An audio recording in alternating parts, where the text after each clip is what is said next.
Dimension, error, significant figure, ये सब कर लिया है। आज जो हम चैप्टर शुरू करेंगे उसका नाम है वेक्टर।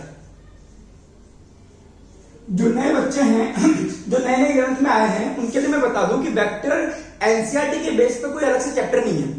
शायद चैप्टर नंबर 4 है जो मोशन इन प्लेन है, उसमें एक सब टॉपिक की फॉर्म में वेक्टर दिया गया है, यानी कि 1 डायमेंशन मोशन के बाद में 2 डायमेंशन मोशन में।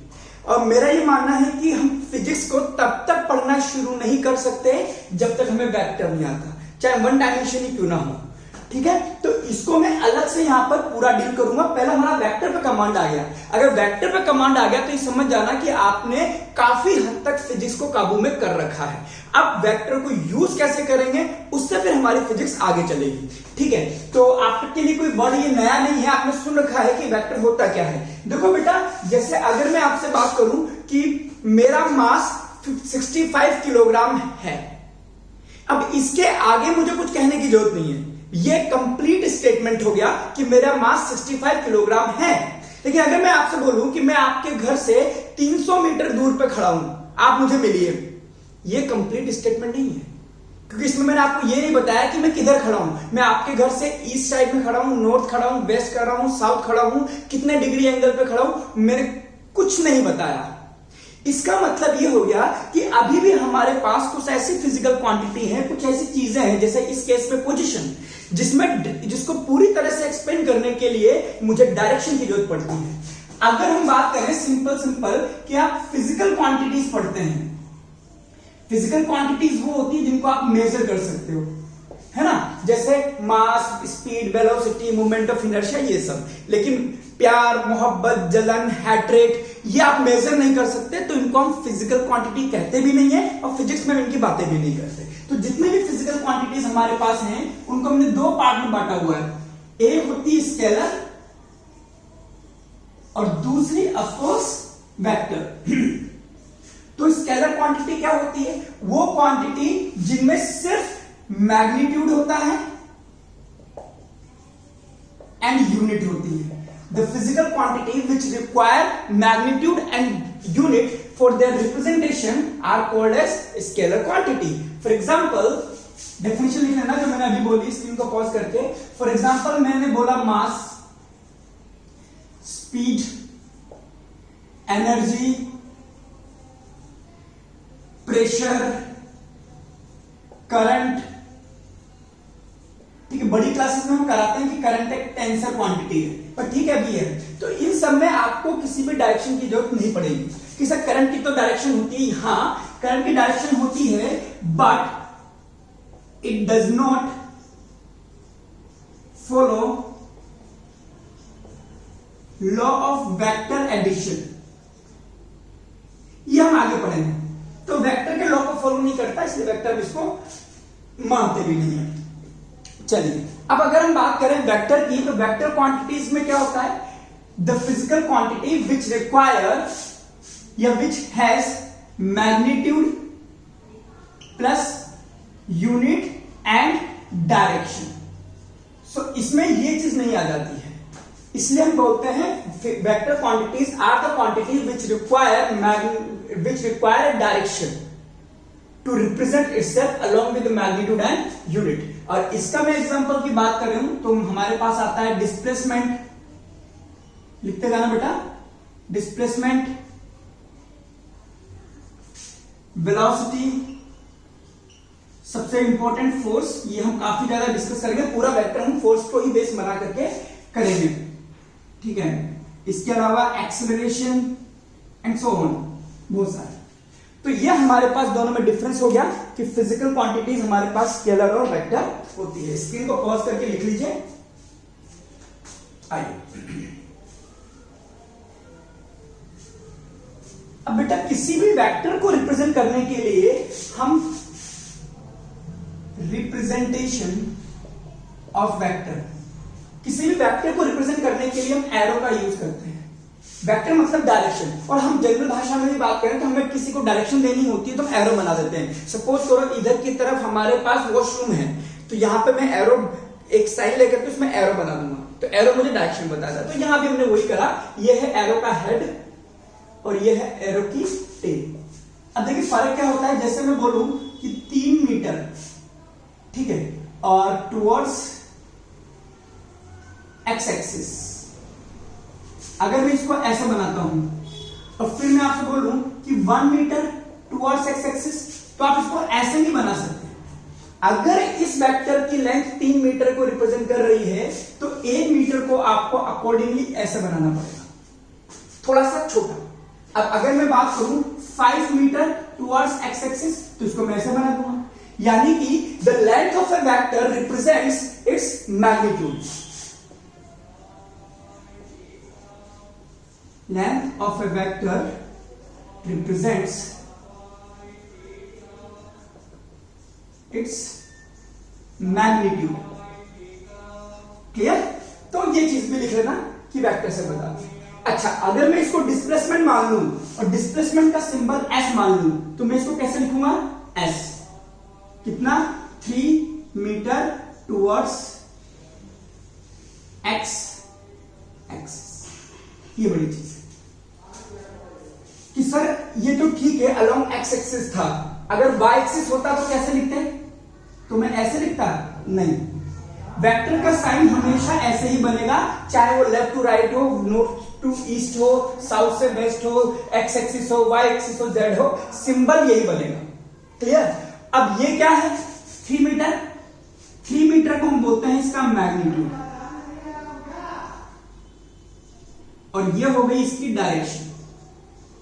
तो किसी भी वेक्टर क्वांटिटी में 2 चीजें तो होती हैं, मैग्नीट्यूड और दूसरा उसका डायरेक्शन। लेकिन सपोज करो मुझे सिर्फ मैग्नीट्यूड की बातें करनी है और कोई बात ही नहीं करनी, सिर्फ मैं मैग्नीट्यूड की बात करना चाहता हूं, तो उसके लिए सिंबल यूज होता है ये रहा। इसका मतलब हो गया 3 मीटर। देख लीजिए, वेक्टर हटा देंगे, इसका मतलब है मैग्नीट्यूड की बात कर रहा हूं। इसको आप ऐसे भी लिख सकते हैं 3 मीटर। ठीक है, तो यानी कि पूरी फिजिकल क्वांटिटी अगर वेक्टर है तो उस पर एरो लगाइए और उसकी पूरी वैल्यू लिखिए। क्या क्या लिखेंगे आप? मैग्नीट्यूड और डायरेक्शन। लेकिन हमें सिर्फ मैग्नीट्यूड की बात करनी है तो हम इस तरह के सिंबल का यूज करते हैं। ठीक है, तो ये हो गया हमारा किसी भी फिजिकल क्वांटिटी का सिंबल कैसे होता है, पेपर पे एरो कैसे बनेंगे, बड़ा है तो बड़ा, छोटा है तो छोटा, और इसमें सिर्फ मैग्नीट्यूड की बात करनी है तो हम इसका यूज करते हैं। चलो, तो अब हमें ये बात समझ में आ गई कि किसी भी वेक्टर क्वांटिटी में मैग्नीट्यूड और डायरेक्शन होती है। मैग्नीट्यूड को रिप्रेजेंट करने के लिए हमारे पास मैथ्स ने हेल्प करी है, लेकिन डायरेक्शन का क्या करें? क्या हम हमेशा ऐसा ही लिखें, towards x axis, towards east, towards north, towards south? नहीं, हम ऐसा नहीं करें। डायरेक्शन को रिप्रेजेंट करने के लिए हमने अलग से एक वेक्टर डिफाइन कर रखा है जिसका नाम है यूनिट वेक्टर। तो हेडिंग डालिए यूनिट वेक्टर। यूनिट वेक्टर, तो इसमें पहला पॉइंट लिखिए, it is a vector having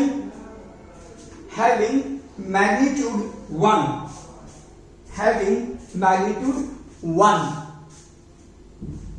दूसरी बात लिखिए, it is used to represent direction of a physical quantity या direction of A vector quantity. ठीक, इसका क्या मतलब है? सुनिए, हम अलोंग एक्स एक्सिस इधर है, अगर वाई इधर है और जेड एक्सिस में इधर मानता हूं, तो मैं बार बार ये लिखना नहीं चाहता कि अलोंग एक्स एक्सिस है या टुवर्ड्स राइट है, बार बार इतना लंबा नहीं लिखना चाहता। तो हमने इसके लिए कुछ यूनिट वेक्टर डिसाइड कर दिए, पक्के कर दिए कि अगर एक्स एक्सिस कोई चीज जाएगी तो उसको हम आई कैप से बताएंगे। यानी कि कहीं भी आपको आई कैप लिखा हुआ मिल गया तो आप समझ जाएंगे कि वो वेक्टर क्वांटिटी किस डायरेक्शन में है, एक्स डायरेक्शन में। वाई एक्सिस के लिए हमने जे कैप डिसाइड कर रखा है और जेड एक्सिस के लिए हमने के कैप डिसाइड कर रखा है। क्लियर? ये सब चीजें आपको क्लियर हो जाएगी। अभी ये समझ लीजिए कि आप नर्सरी क्लास में हैं और आपको लिखना सिखाया जा रहा है, एलकेजी में है, जिसमें आपको ये सिखाया जा रहा है 1 ऐसे लिखते हैं। अब ये 1 का क्या मतलब है, क्या सिग्निफिकेंस है 1 का? 5 आप ऐसे लिखते हैं, आपको लिखना सिखा दिया। बट ये 5 का रियल मीनिंग क्या है कि ऐसे ही 5 है, एक एक करके 5 करोगे तब 5 है, ये आपको बाद में समझ में आएगा। तो अभी सिर्फ आप ये देख लीजिए कि कैसे पेपर पर रिप्रेजेंट करना है, और इसकी पूरी थ्योरी हम धीरे धीरे आगे समझ लेंगे। आइए, अब बात यह है कि एक्स एक्सिस को तो आपने आई कैप से बताया, तो इसके opposite direction minus x axis को आप कैसे बताएंगे?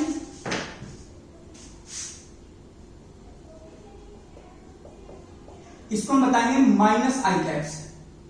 सिमिलरली माइनस वाई एक्सिस को हम बताएंगे माइनस जे कैप से, और जेड एक्सिस ये वाली होती है बेटा, ये वाली बाहर वाली, ये वाली, तो माइनस जेड एक्सिस यानी कि अंदर की तरफ ये। अब इसको बना तो सकता नहीं हूं मैं यहाँ पे 3D में, तो मैं इसको ऐसे बना दूंगा। तो ये माइनस जेड एक्सिस को हम बताएंगे माइनस के कैप। आप इसको लिख लीजिए।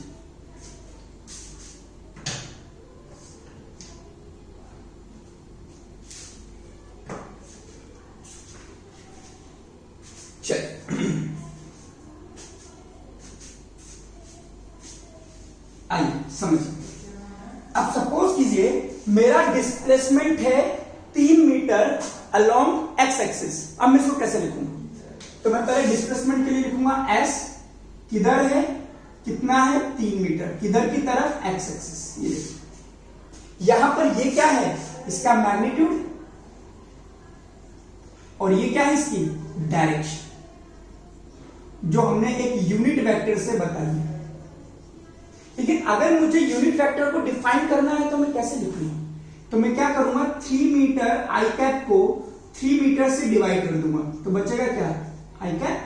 बोलो, यानी कि किसी भी फिजिकल क्वांटिटी का यूनिट वेक्टर अगर मुझे डिफाइन करना है तो उस वेक्टर क्वांटिटी यानी कि एस वेक्टर को डिवाइड कर दूंगा उसी के मैग्नीट्यूड से, यानी कि इससे, तो मुझे इसका यूनिट वेक्टर आ जाएगा। सपोज करो यूनिट वेक्टर मैंने ले लिया, ये एक बताने के लिए, सपोज करो मेरे पास ए वेक्टर है, तो ए वेक्टर को उसके मैग्नीट्यूड से डिवाइड कर देता हूं, तो मेरे पास आ जाएगा उसका यूनिट वेक्टर। यही इसकी डेफिनेशन है।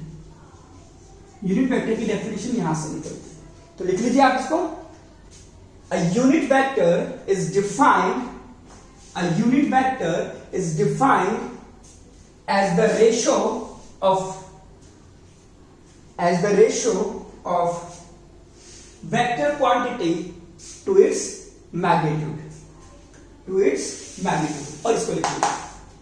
तो ये हुआ हमारे पास यूनिट वेक्टर। ऐसे ही कुछ और भी चीजें हैं, हालांकि इतनी इंपॉर्टेंट नहीं है, बट मिल जाएगा आपको लिखा हुआ कई जगह, फिर आप कहोगे कि सर ने ये बताया नहीं है।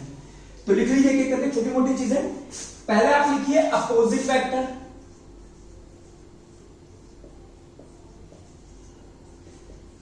सपोज करो ए वेक्टर इधर है, मैं इतना ही वेक्टर उल्टी डायरेक्शन में बनाना चाहता हूं, तो जब डायरेक्शन उल्टी करते हैं तो माइनस लगा देते हैं।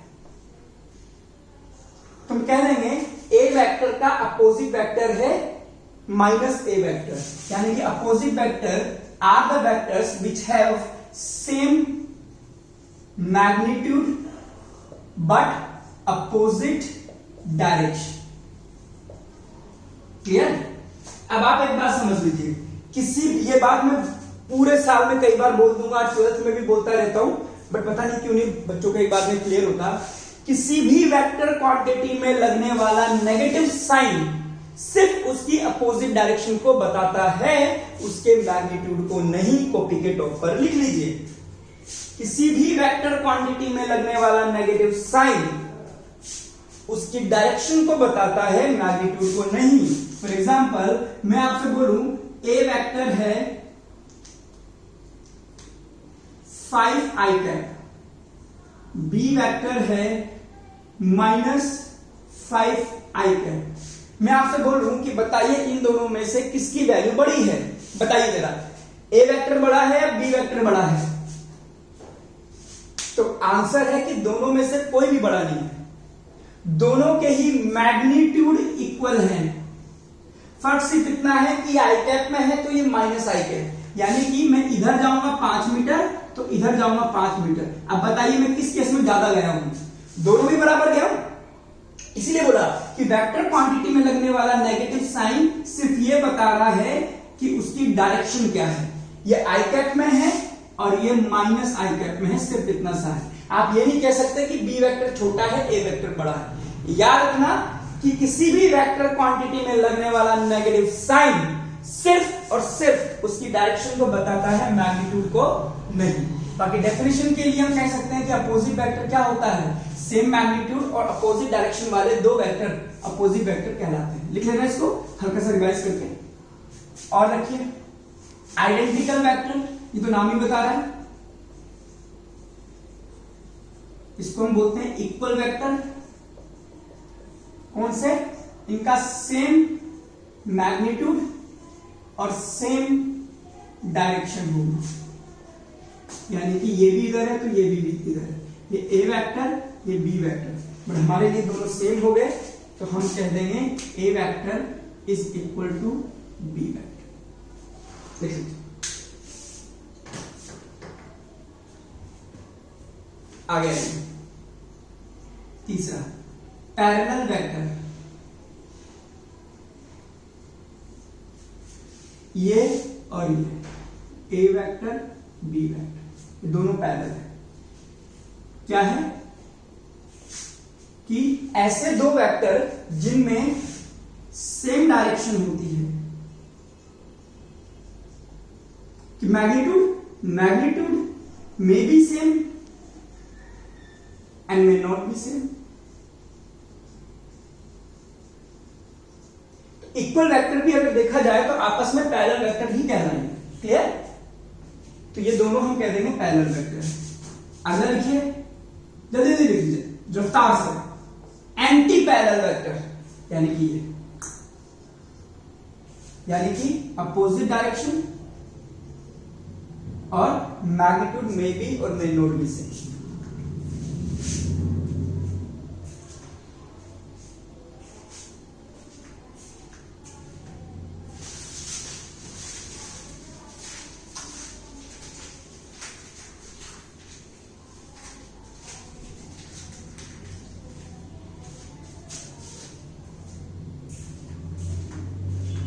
चलिए ऐसे ही एक और है प्लेनर वेक्टर, को प्लेनर वेक्टर, ये सब बातें हैं। प्लेनर वेक्टर, इसको को प्लेनर वेक्टर भी कहते हैं। लिख लीजिए, the vectors having same plane are called planar vector. कोई पूछेगा ही क्या मतलब है इसका? सपोज करो मैं आपको तीन वेक्टर दिखाता हूं, ठीक है, एक इधर है, एक इधर है,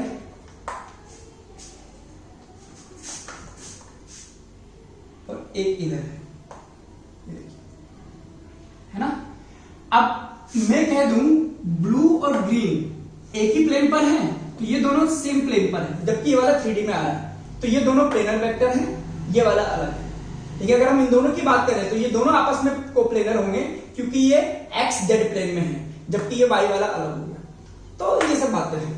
ऐसे दो वेक्टर जो सेम प्लेन में होते हैं प्लेनर वेक्टर कहलाते हैं। आप मान सकते हो कि ये दोनों एक प्लेन में हैं, तो ये दोनों प्लेनर वेक्टर हैं। चलो हेडिंग आ गई एक और, जीरो वेक्टर। इसको हम बोलते हैं नल्ला वेक्टर, नल वेक्टर। क्या मतलब है? देखो मैं कहता हूं 3 मीटर, तो मैंने ऐसे बना दिया वेक्टर। 2 मीटर मैंने ऐसे बना दिया। मैं बोलूंगा 1 मीटर तो मैं ऐसे बना दूंगा। मैं बोलूंगा 0.5 तो मैं ऐसा बना दूंगा। अब मैं बोलूं 0.1 तो मैंने ऐसा बना दिया। अब मैं 0 बोलूं तो मैं ऐसे बनाऊंगा। यानी कि जीरो वेक्टर क्या होता है? एक ऐसा वेक्टर जिसका मैग्नीट्यूड क्या हो, 0, और डायरेक्शन। अब इस पॉइंट की क्या डायरेक्शन दूं बताइए? इस प्यार को मैं क्या नाम दूं?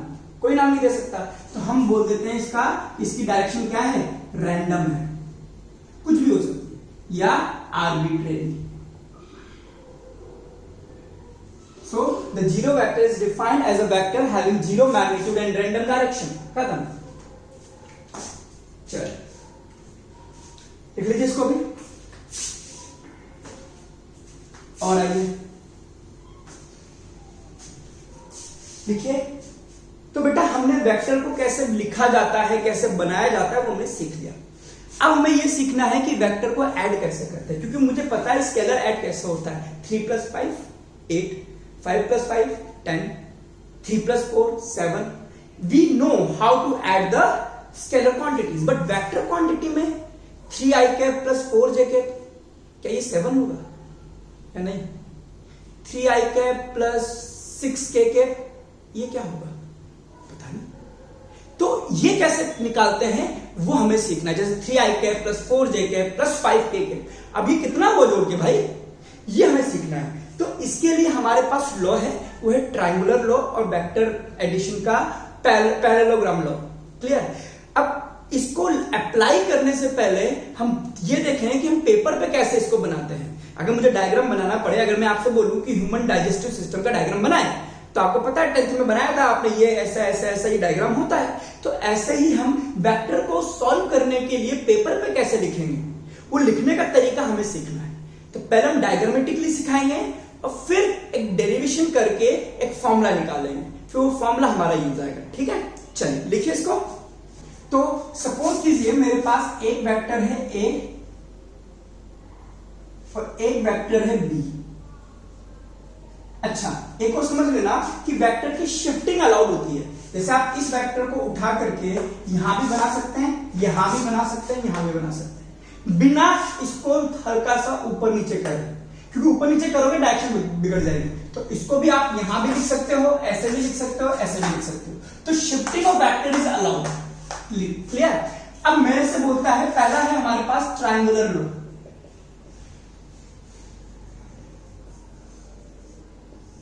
Of vector addition. तो कहता है इन दोनों वेक्टर को आपको ऐड करना है, तो कैसे करेंगे? तो ये बोलता है लॉ के हिसाब से कि एक वेक्टर का जो हेड होता है और दूसरे वेक्टर का जो टेल होता है, इन दोनों को जोड़ दीजिए। जोड़ दो साहब, ये और ये जोड़िए कि ठीक है। अब जो पहले वेक्टर का टेल है और दूसरे वेक्टर का हेड है, उसको जोड़ दीजिए और कि ठीक है, ये जोड़ दिया हमने। कि अब ये ए वेक्टर, ये बी वेक्टर, तो इनका रिजल्टेंट वेक्टर हो गया ये। मतलब ए वेक्टर और बी वेक्टर को जोड़ करके ये वेक्टर आने वाला है। इसका मतलब है कि अब हम, जैसे हम बोलते हैं ना 3 + 2 = 5, तो ये मेरे पास ए वेक्टर है, ये बी वेक्टर है, तो ये मेरे पास सी वेक्टर आ गया। अब मुझे 3 और 2 लिखने की जरूरत नहीं है, अब मैं सिर्फ 5 लिखूंगा।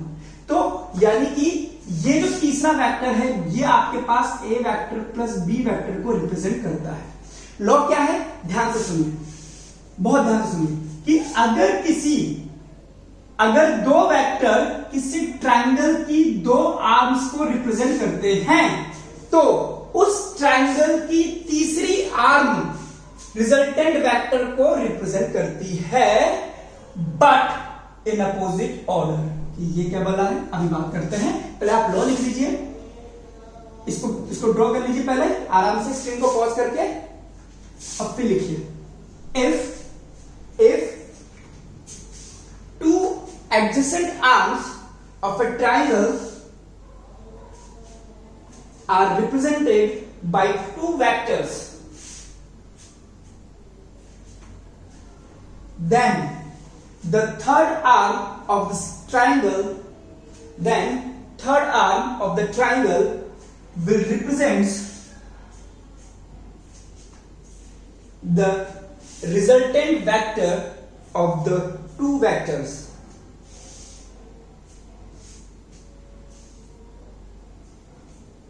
But in opposite order. कि इसका क्या मतलब है, मैं इसको एक ही एग्जांपल से समझा देता हूं कि अभी आपको टफ लगेगा कि सर क्या करना है, अभी सीखेंगे बेटा, अभी तो देखते रहो कैसे करना है। सपोज करो मैं आपसे बोलूं ये 3 वेक्टर मैंने बना दिए,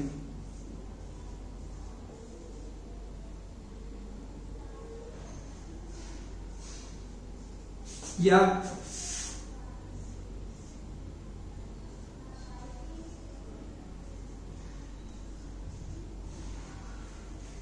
ठीक है। अब 1, 2 और 3 ये क्वेश्चन है हमारा। तो मैं क्या पहले वाले के लिए ये लिख सकता हूं, A vector is equal to B vector plus C vector, या लिखूं B vector is equal to A vector plus C vector, या C vector is equal to A vector plus B vector, which is right? थोड़ा सा बताइए मुझे। अब देखिए कैसे पता करते हैं कि ये कौन सा सही है। तो इसमें आप ट्राइंगल की उस आर्म को ढूंढो जो बाकी की दो आर्म से अपोजिट ऑर्डर में है। जैसे आप इसको बात करो, पहला वाला ए इधर जा रहा है, सी जा रहा है नीचे, तो बी किधर जाना चाहिए? ऐसे ना, बड़ी ऐसे नहीं जा रहा, देखो इधर वो अपोजिट आ रहा है, यानी कि ये जो आर्म है ये बाकी के दोनों से उल्टी है। इसीलिए कह सकता हूं कि जो अपोजिट ऑर्डर वाली आर्म है वो बाकी के दोनों का एडिशन है, यानी कि ऑप्शन ये वाला होगा। क्लियर? ऐसे में सेकंड में निकालिए जरा।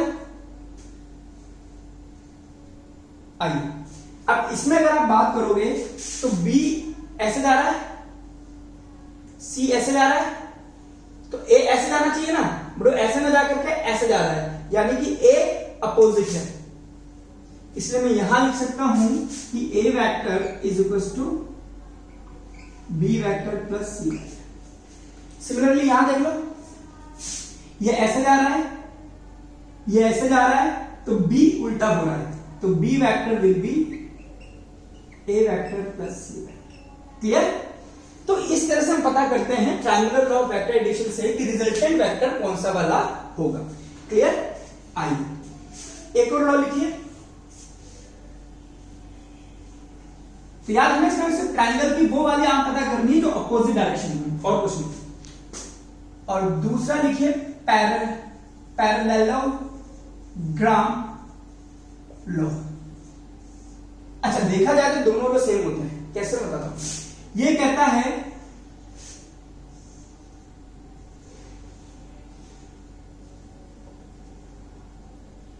कि अगर दो वेक्टर किसी पैरेललोग्राम की दो एडजेसेंट आर्म को रिप्रेजेंट करते हैं तो इन दोनों का रिजल्टेंट उसका डायगोनल होगा, यानी कि ये रहा हमारे पास रिजल्टेंट वेक्टर। अब देखोगे ना आप, तो क्या है? ए वेक्टर ये है, बी वेक्टर ये है ना, और सी वेक्टर देखो आर वेक्टर इधर है, हमारा भी आर वेक्टर इधर है। क्यों? क्योंकि ये एक्चुअली हमने ये वाला करा था। अगर हम देखेंगे तो मैंने कहा था वेक्टर की शिफ्टिंग अलाउड है, तो मेरे हिसाब से ये है बी वेक्टर। तो मैंने बेसिकली ये ट्रायंगुलर लॉ ही तो पढ़ा है, इधर इधर और ये उल्टी डायरेक्शन में। बट फर्क सिर्फ इतना है कि इसको मैंने उठा करके यहां रखा, तो वहां पे ट्रायंगल बन रहा है, तो यहां पैरेललोग्राम बन गया, तो इसको मैंने बोल दिया पैरेललोग्राम लॉ। लिख लीजिए इसको, देखिए, if two vectors are represented by two adjacent arm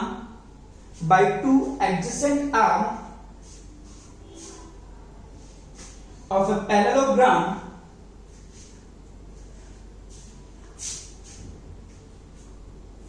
then their resultant will be shown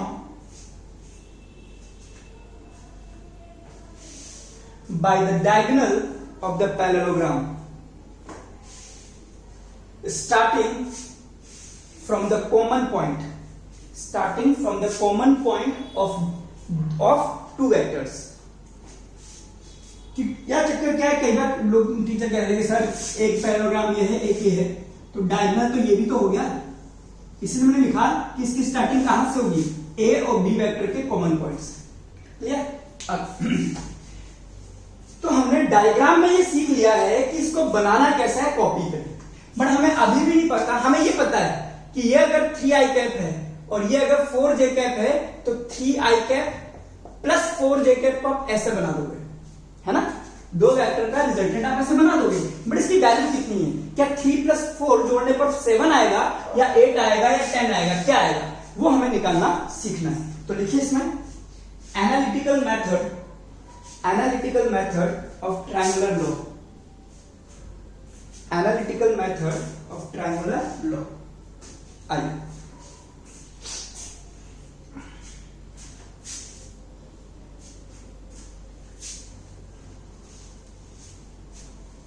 पूरी डेरिवेशन। सपोज कीजिए ये मेरे पास एक वेक्टर है ए, ये मेरे पास एक वेक्टर है बी। मुझे इसका रिजल्टेंट वेक्टर चाहिए, तो मैंने इसमें बना दिया ये वाला आर वेक्टर। क्लियर? और ये है मेरे पास ए, ये है बी और ये है सी। क्लियर? तो मुझसे पूछा कि बताइए आर वेक्टर का मैग्नीट्यूड कैसे निकालेंगे। डायरेक्शन तो पता लग गई कि ऐसे खींच देंगे पेपर पे, बट मैग्नीट्यूड कितना होगा। तो इसके लिए मैं सिर्फ हल्का सा काम करूंगा कि मैं एक कंस्ट्रक्शन करूंगा। कंस्ट्रक्शन कैसे करूंगा कि इस आर्म को थोड़ा सा आगे बढ़ा करके यहां से इस पे परपेंडिकुलर डाल दूंगा। इसको मैं कह रहा हूं थीटा, इसको मैं कह रहा हूं अल्फा, और ये कह दिया मैंने ई। ठीक है, अब हमें क्या करना है, मुझे ये पता है कि इस जो राइट एंगल ट्राइंगल मिला है मेरे पास ACE, इसके लिए लिख सकता हूं AC का square is equal to AE का स्क्वायर प्लस CE का स्क्वायर। क्लियर? अब देखिए हमें पूरे डेरिवेशन में बता रहा हूं, डेरिवेशन याद कैसे होगा, सिर्फ ये E को रिप्लेस करना है। E नहीं आना चाहिए क्योंकि E तो हमने कंस्ट्रक्शन में ले रखा है, आंसर हमारा ABC की फॉर्म में आना चाहिए। तो मैं AE को लिख सकता हूं AB प्लस BE का स्क्वायर। अब देखना BE और CE को आपको हटाना है। हटाएंगे कैसे? साइन थीटा और कॉस थीटा की मदद से। कैसे? ट्राइंगल, इन ट्राइंगल BEC, इस ट्राइंगल में मैं अगर लिख दूं साइन थीटा क्या है और कॉस थीटा क्या है, तो मेरा काम हो जाएगा। साइन थीटा क्या है?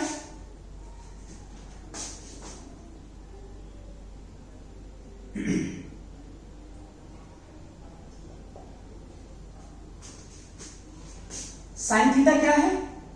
CE upon CB। तो CE हो गया मेरे पास CB साइन थीटा, ये मैंने CE की वैल्यू निकाल दी।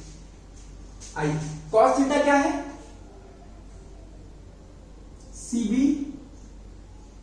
और BE। तो मेरे पास BE भी निकल गया, CB cos थीटा। बस अब मेरा काम हो जाएगा। यहां पे देखते हैं मुझे क्या क्या जरूरत है। तो AB का स्क्वायर प्लस BE का स्क्वायर यानी कि इसका स्क्वायर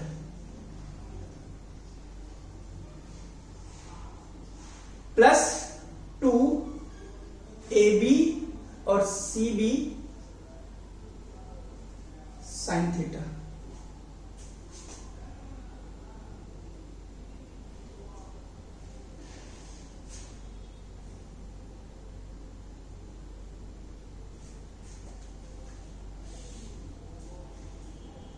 BE ना,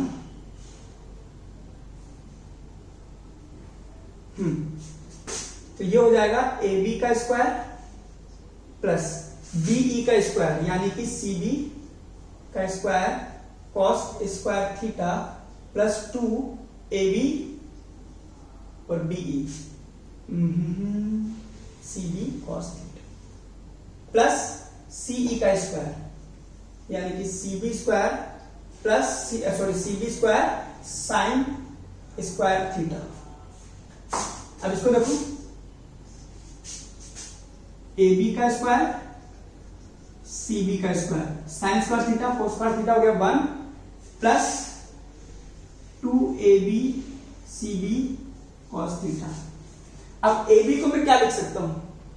AB को लिख सकता हूं A वेक्टर का मैग्नीट्यूड। इसको मैं लिख सकता हूं B वेक्टर का मैग्नीट्यूड। देखिए CB, ये मेरा B वेक्टर है ना,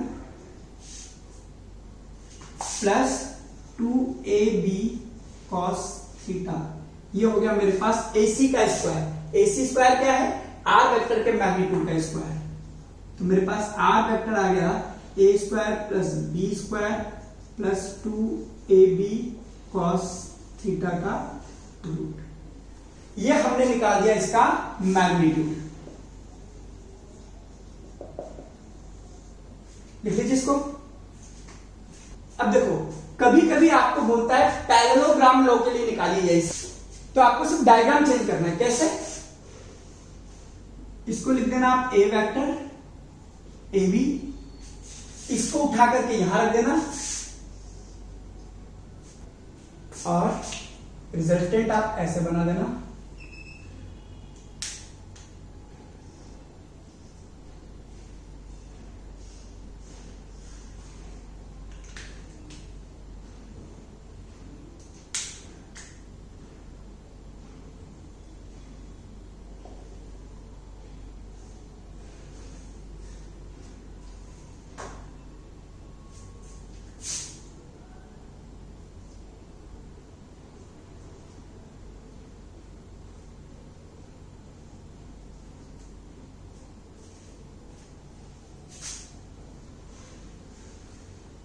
बस बाकी सब आपका सेम हो जाएगा, सिर्फ उसकी जगह ये डायग्राम बना देना, बाकी सारे स्टेप्स मैच कर जाएंगे। देख लीजिए इसको, ठीक है। अब हम इसकी निकालेंगे डायरेक्शन। देखिए वेक्टर में हम डायरेक्शन के लिए एंगल का सहारा लेते हैं, तो हम एंगल निकालेंगे यानी कि डायरेक्शन निकालेंगे कि ये वाला वेक्टर जो है वो किस डायरेक्शन में है। तो मुझे दिख रहा है कि ये वाला जो रिजल्टेंट वेक्टर है वो ए बी से अल्फा एंगल पर है, तो मैं अल्फा की वैल्यू निकालूंगा। तो ट्राइंगल ए सी ई में tan अल्फा निकाल दीजिए।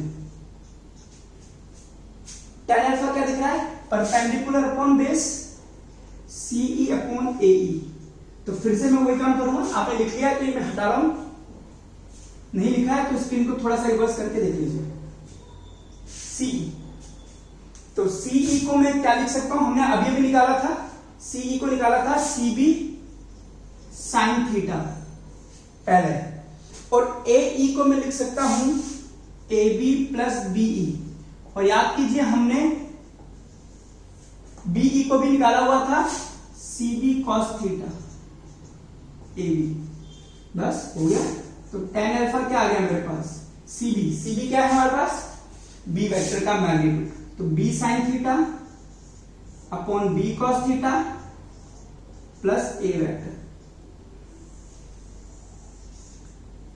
क्लियर कि सर ये स्टार क्यों बनाया, ये तो बहुत बड़ी वजह है, इसको मैं समझाऊंगा। और कई बार चाहते हैं ऐसे लिख लीजिए, tan inverse B sine theta B cos theta plus ए,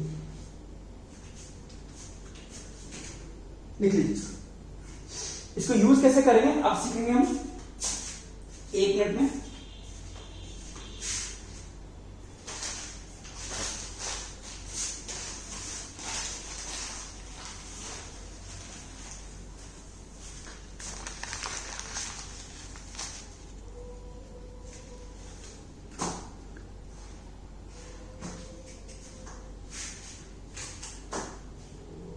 आइए सीख लीजिए कि हमने क्या हमारे पास आया है रिजल्ट और इसको यूज कैसे करना है, ठीक है। यही चीज इंपॉर्टेंट है, यही जो मैं अब पढ़ाने जा रहा हूं। सपोज करो मैं आपसे बोल दूं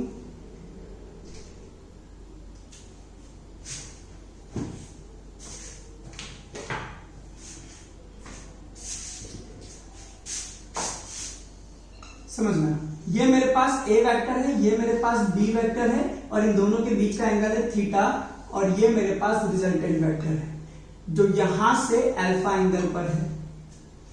अब मैं आपसे पूछूं कि ए वेक्टर और बी वेक्टर का रिजल्टेंट कितना आएगा, तो आप बोलेंगे कि A square plus B square plus 2ab cos theta. बिल्कुल सही बोला आपने, कोई नई बात नहीं है। आपसे पूछे कि आर वेक्टर की डायरेक्शन बताओ, मैंने बोला कहां से बतानी है कि ए वेक्टर से बताओ। सुनना इधर, क्या सीखा, ए वेक्टर से बतानी है तो ए वेक्टर को छोड़ दीजिए, दूसरे वाले वेक्टर का साइन थीटा अपॉन दूसरे वाले का कॉस थीटा प्लस पहला वाला। ए पे स्टार मैंने इसलिए बनाया था क्योंकि डायरेक्शन ए से निकल रही है। क्लियर। सपोज करो क्वेश्चन में बोल दे कि नहीं मुझे यहां से बताओ बी वेक्टर से कितना एंगल पर आएगा, तो या तो मैं थीटा माइनस अल्फा करके बता दूं, बट अगर मुझे बीटा ही निकालना है तो जिससे पूछा है उसको छोड़ दीजिए, दूसरे वाले का साइन थीटा अपॉन दूसरे वाले का कॉस थीटा प्लस पहला वाला। ये इंपॉर्टेंट है, यानी कि ये फॉर्मूला मैं आपको याद इस तरह से कराऊंगा कि रिजल्टेंट वेक्टर का डायरेक्शन का फॉर्मूला होता है दूसरे का साइन थीटा अपॉन दूसरे का कॉस थीटा प्लस पहला वाला।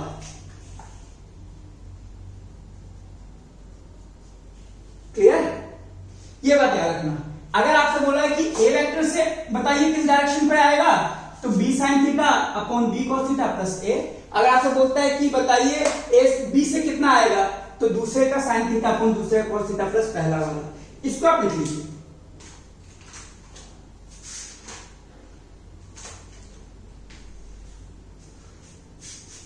ठीक है, तो आज की क्लास यहीं तक है। अब अगली क्लास में हम इसका यूज करना सीखेंगे। ठीक है, टेक केयर बेटा। इसको रिवाइज करना एक बार।